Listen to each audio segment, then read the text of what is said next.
Online মার্কেটে আপনারা হেরে যান বা ফেল করেন তার একটাই কারণ হচ্ছে এক্সাইটমেন্ট।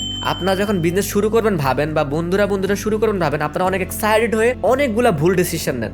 বিজনেস গড়া বা ব্র্যান্ড গড়ার স্বপ্ন দেখাটা কিন্তু খারাপ না, একটা ভালো ডিসিশন, এবং স্টুডেন্টের যেটা কিন্তু খুবই ভালো একটা ডিসিশন। বাট এক্সাইটেড হয়ে কিছু করা সেটা কিন্তু ভালো না, এটা কিন্তু আপনাকে ডুবিয়ে দিবে, এবং এটা ডুবাটা অনেক গভীর। আপনি মিনিমাম লেভেলে 20 থেকে 1 লাখ টাকা লস হয়ে যাওয়ার অনেক চান্স রয়েছে। আপনারা সবাই অনলাইন মার্কেটে চাকচিক্যটা দেখেন, বাট এটার নিচে অ্যাকচুয়ালি ডার্ক সাইডটা রয়েছে, সেটা কিন্তু দেখেন না, এবং সেটা না দেখে যখন আপনারা পা বাড়ান তখনই কিন্তু আপনারা ফেলটা করেন। বাট আপনারা যদি একটা বিজনেসের নিচ থেকে দেখে উপরের দিকে উঠতেন তখন কিন্তু আপনার ওই ঝামেলাটা হতো না।